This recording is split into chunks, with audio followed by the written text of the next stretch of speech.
Yo, what's up, my peoples? It's ADG, and we're getting into a review because it seems like YouTube don't want me to be a gaming channel. YouTube want me to do anything I want to do, and maybe that's what I will do.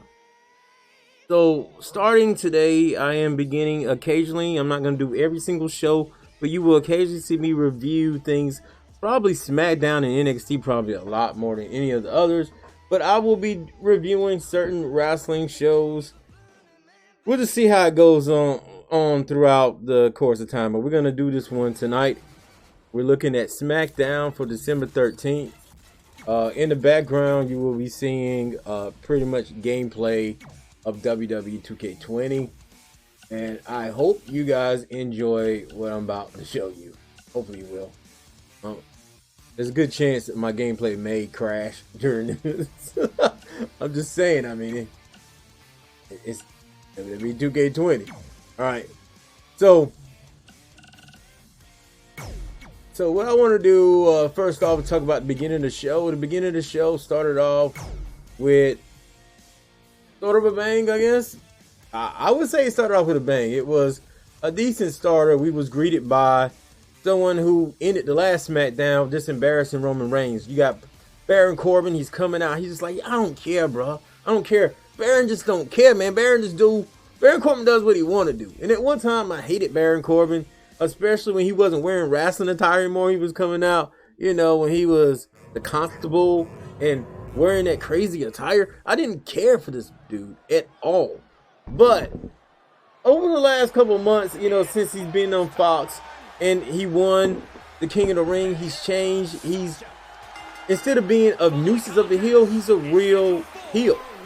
Booker T said it best when he says Baron Corbin is one of the best heels in the business, and he really is, especially in WWE mainly. But he's doing good what he do, and he had this confrontation with Kofi Kingston. I don't want to pull it all out there because this is one of the hottest things about the show. They digged a little bit into Kofi's background of being the champion, losing the championship to Brock Lesnar in a record-setting type of time. He got roasted a little bit. He roasted Baron Corbin back. And it leads to a matchup later on in the show. But that segment was good. It was a good start to the show. And then when you think they're done, right? When you think they're done, they put in a Mandy Rose and Sonya Deville segment versus Nikki Cross and Alexa Bliss. Now, this is the way they did it. To me, it was golden. And I know a lot of times WWE does a lot of things wrong, but some of these new things that they're doing are just right. So you had Mandy and them in the ring, and you know, they discussing their background. Then they did an interview with Alexa and Nikki, talking about things that have been going over the last couple of weeks. So, and then what they do after that, which made it golden. I'm gonna tell you what made it golden. Let me turn down the volume a little bit more. What made it golden was they got jumped. They left the ring. They didn't even show us them leaving the ring, so it was kind of like a surprise. They left the ring, went backstage, and they assaulted them backstage. Big fight goes on. Then it leads all the way back to the locker room. And yo, that's crazy. It was a real interesting turn of events, I think so. It was something that really caught my eye. I thought it was really good. And it leads to a matchup which pretty much you would see the girls, Alexa Bliss and Nikki Cross, you know, going on for a victory. It was a good matchup. I really enjoyed it. It was personal. It was in your face. It was hard hitting. These women, even that beautiful face of Mandy Rose, which some people just go ahead and say, oh, because she got a pretty face means she can't wrestle. That's just, or she's just another one of those divas from back in the day. That's not true. Everyone would have, you can't just admit, that's like a very stereotypical thing to say. Like, because if someone looks a certain way, this is the way they are. People need to stop that. Even with wrestling, you need to stop that. But I thought it was a good matchup. I really enjoyed it. Now, to me, was the worst part of the show, Shorty G and Ali. I can't stand these. I like Ali. I can't stand these two together. Thank God the Revival won this matchup. To me, it's a terrible. The whole Shorty G thing is terrible. Vince ruined Chad Gable. Chad Gable, in my opinion, should have been more fit. And I was telling my daughter this. If he would have sided with Baron Corbin, turned into a heel, like if you can't beat him type join him scenario, and help Baron Corbin through his reign, because then would have been those two would have been like two top people. You know what I'm saying? And maybe later on have Chad Gable, not Shorty G, turn on Baron. But it can't be done now. They should have had me write that. I don't know what WWE's thinking. That was the worst thing of the night, that matchup, the worst match. I think they should have put Lacey on the TV. Again, we didn't see Lacey this week, even though Lacey was a big part of last week, and the thing with Sasha, even though Sasha's gone now.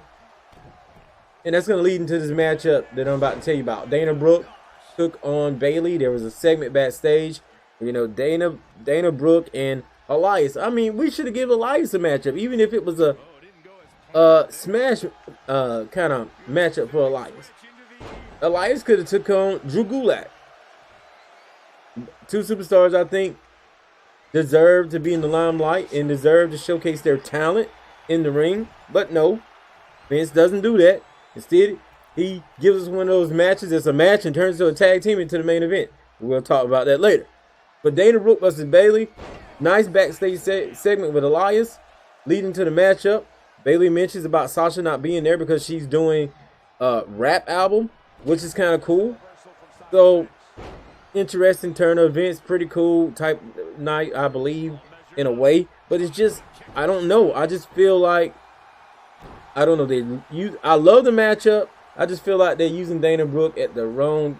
Well, actually, it's the right time to use Dana Brooke to get her over. But at the same time, it feels a little underhanded and dirty. I'm sure the girls in the back kind of don't like it.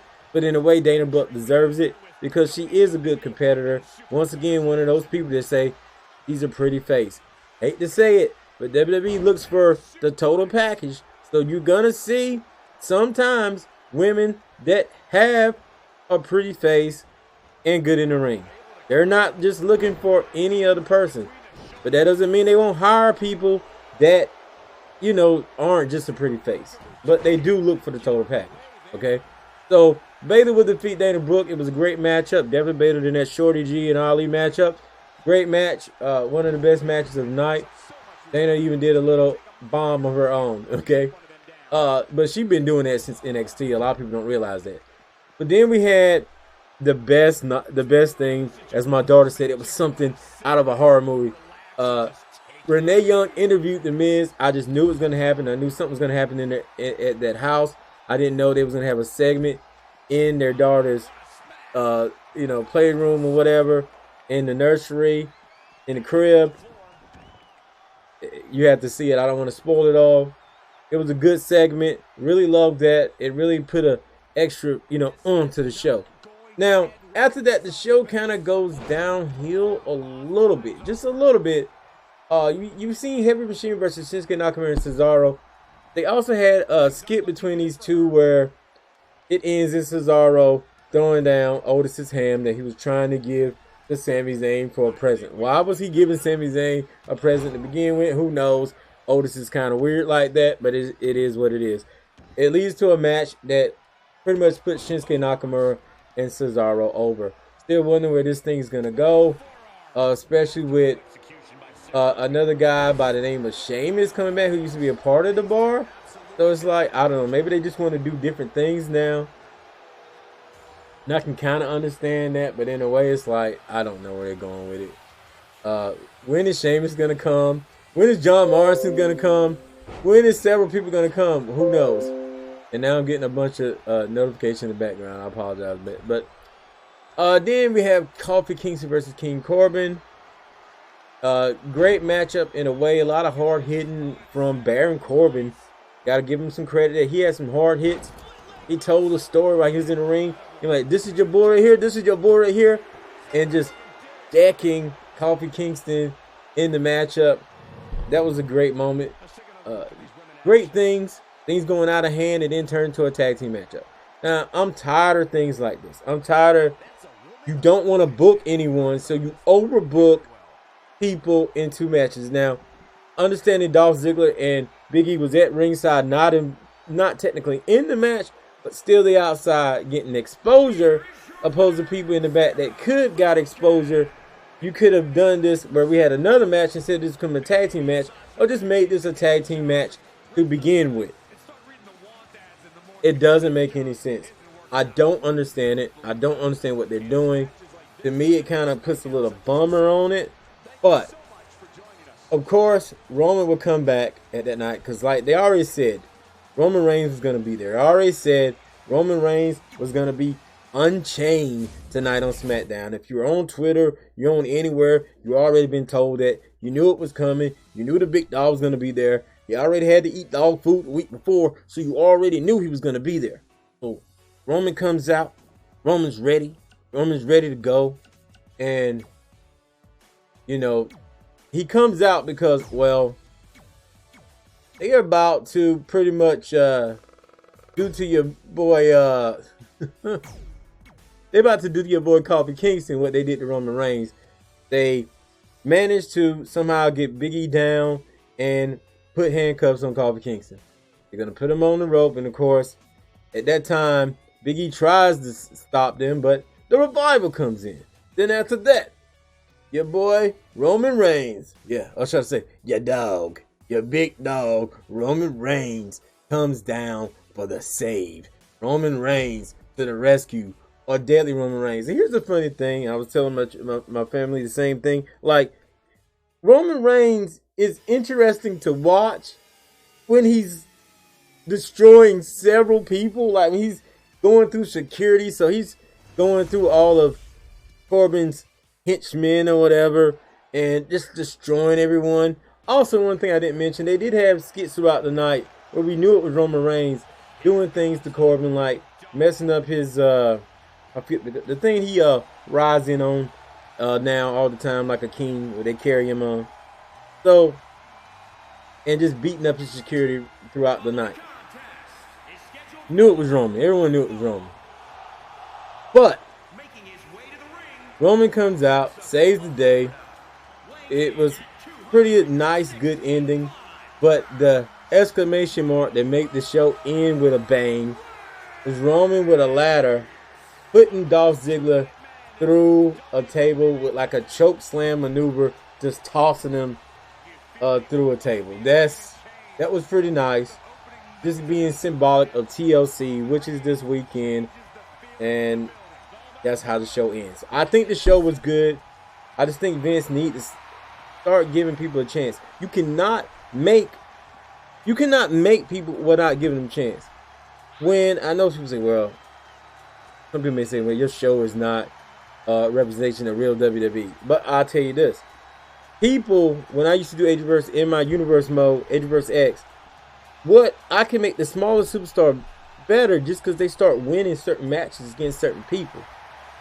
Sometimes a good win is the only thing you need to put somebody over. For example, they should know this from when James Ellsworth snuck a victory in on Braun Strowman. It could be like a little flaky like victory, but a victory nonetheless.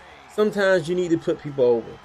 For example, if you were to do that with Drew Gulak or something, it'll be amazing. It'll be amazing, even though Drew Gulak is a good competitor, even though they made him back a joke again when he came to SmackDown, when he was just someone totally different in NXT and SmackDown Live. And you already know who reason that's for. That's Vince McMahon's stuff, because he's a genius. Because Vince McMahon's a genius. That's why. See, X-Box coming down there now. Vince McMahon suck it. I'm just saying. You need to listen to Triple H and all these people that are telling you that you got certain good talent back there and you need to change your ways. But SmackDown for the night was good to me. I really appreciate it. And with that being said, I recommend you checking out SmackDown if you didn't already. If you got it on your DVR or you have a way you can watch it on demand on Hulu or something, I really suggest you check it out. And with that being said, your boy G is out here. Hope you guys enjoyed this little review. Please give me a thumb up or a like. Let me know what you thought about SmackDown on Fox. And yeah, I'll see you guys next show, next video. I'm out of here. Peace.